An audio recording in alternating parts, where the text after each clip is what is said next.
बच्चों राम राम जोहार। बच्चों एक शानदार सा सवाल है। आइए इस सवाल को अपन लोग करते हैं और समझते हैं। ओके बच्चों, बहुत मज़ेदार सा सवाल है। क्या बोला जा रहा है? A block of mass m slides down on a rough inclined plane with constant velocity. Okay, the angle made by the inclined plane with horizontal is theta. The magnitude of the contact force will be. Okay, तो ये आपके सामने सवाल है। देखिए मज़ेदार सा सवाल है बच्चों। हम लोग स्टेप बाय स्टेप करेंगे और समझेंगे हर एक क्वेश्चन की तरह। ओके बच्चों, तो ध्यान से देखते चलिएगा और थोड़ा समझते चलिएगा बच्चों। राइट, चलिए देखिए, सबसे पहले थोड़ा सा मैं एक डायग्राम बनाऊंगा यहाँ पे और आपको प्रॉपर उससे समझाने की कोशिश करूँगा मैं। ओके बच्चों, तो ध्यान से देख लीजिए थोड़ा सा डायग्राम को।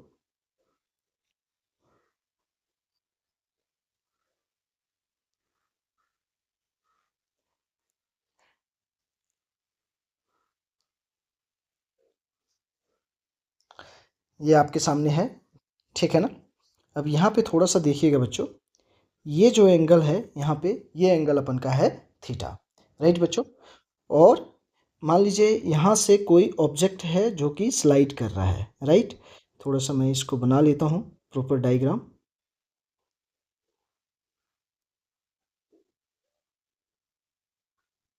ठीक है बच्चों, राइट। और ये जो सरफेस है आपका बच्चों, ये सरफेस कैसा है?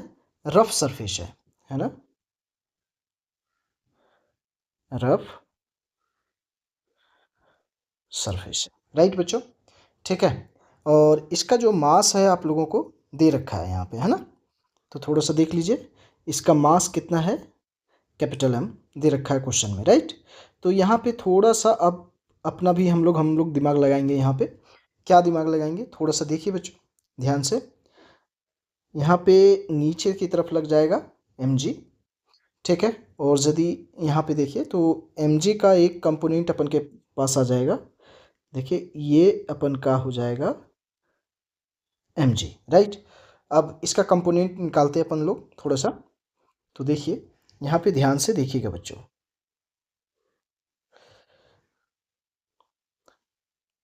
थोड़ा सा ध्यान दीजिएगा।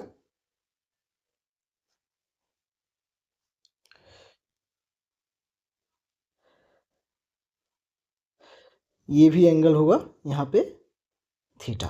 राइट बच्चों, तो ये हो जाएगा हमारा mg cos थीटा, और इधर की तरफ हो जाएगा एक कंपोनेंट,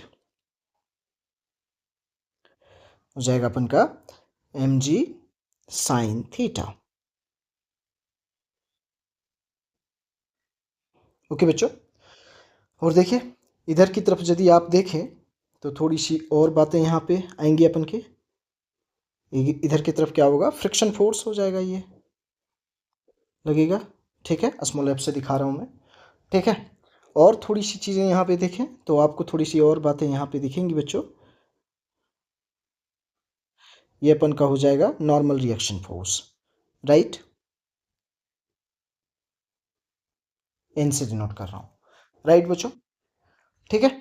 तो ये पूरा डायग्राम मैंने थोड़ा सा बनाया है, थोड़ा सा ध्यान दीजिएगा। और थोड़ी सी बात यहाँ पे एक और, जो क्वेश्चन में एक बात और कह रखा है, उसको भी थोड़ा सा अपन लोग यहाँ पे नोटिस कर लेंगे।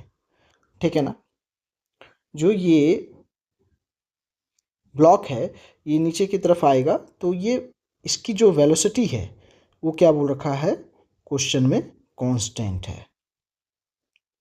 ठीक है ना, ये चीज़ को ध्यान रखिएगा। राइट बच्चों, ठीक, इतनी सारी बातें यहाँ पे है क्वेश्चन में। ठीक, तो ये डायग्राम से आपको सारी की सारी बातें समझ में आ रही होगी बच्चों। ठीक है ना, चलिए तो इसको सॉल्व करने की कोशिश करते हैं अपन लोग, तो बहुत सारी बातें यहाँ पे अपन लोग पता चलेगा। देखिए ध्यान से देखिए, तो हम लोग एक इक्वेशन अपन का बनेगा यहाँ पे।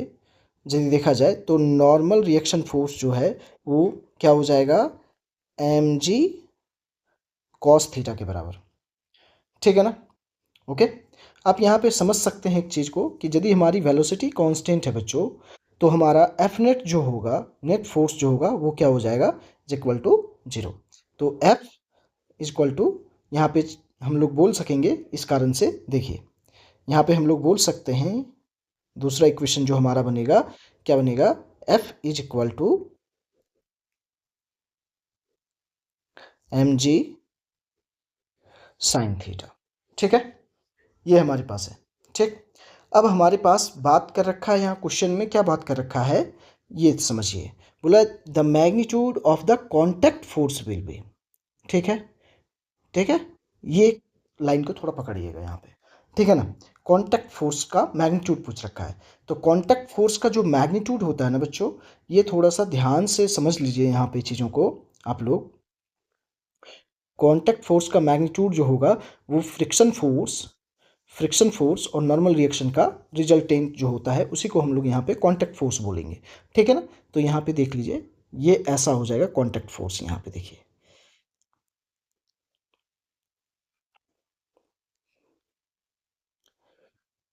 इसको आर से मैं डिनोट कर रहा हूँ। ठीक है ना, ओके।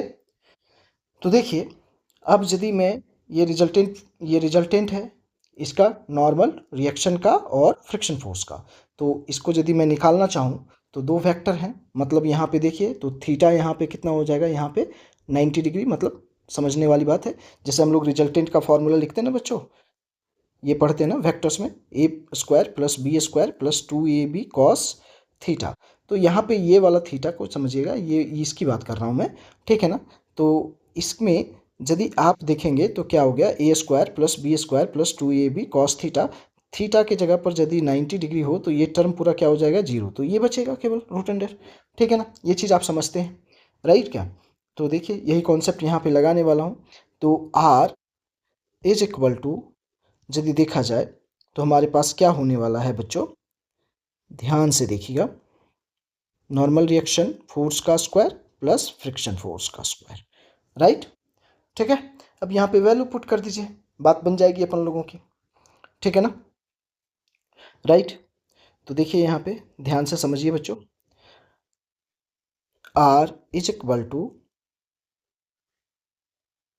हमारे पास नॉर्मल रिएक्शन क्या है, एम जी कॉस थीटा, और फ्रिक्शन फोर्स कितना है, एम जी साइन थीटा। ठीक, कर दीजिए, यहाँ पे हो जाएगा एम जी कॉस थीटा का स्क्वायर प्लस यहाँ पे हो जाएगा एम जी साइन थीटा का स्क्वायर। ठीक, अब इसको सॉल्व करिए।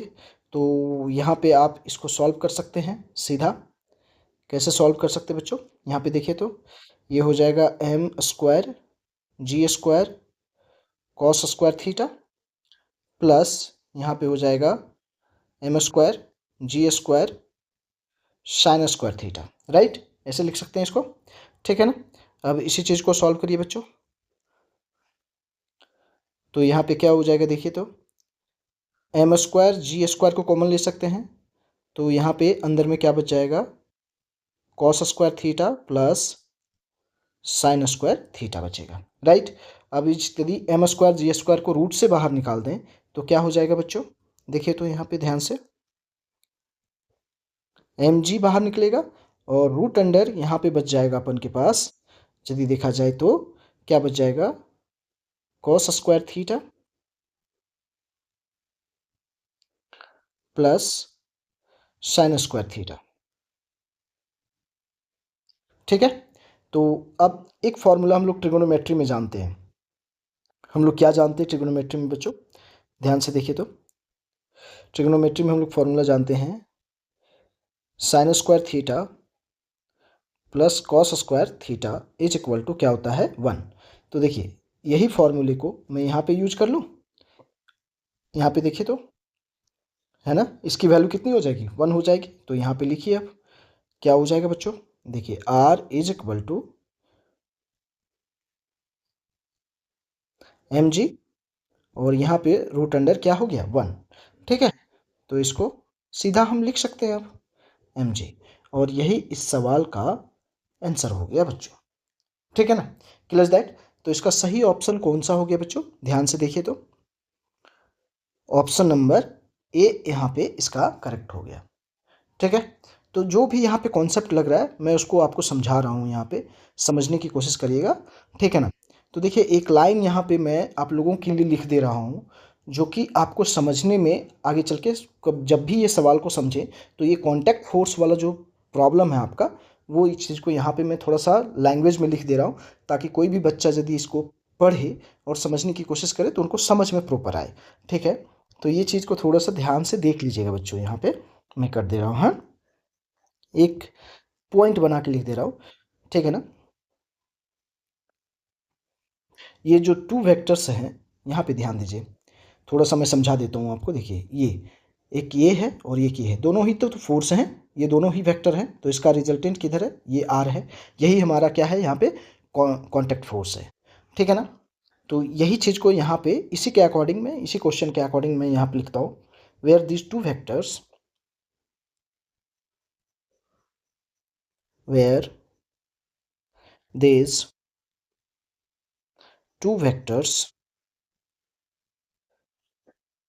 are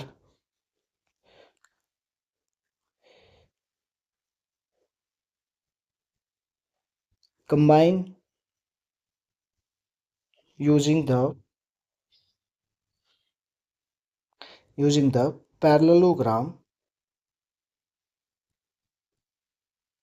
parallelogram rule, right? The resultant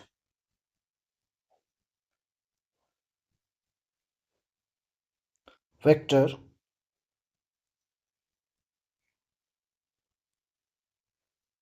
represents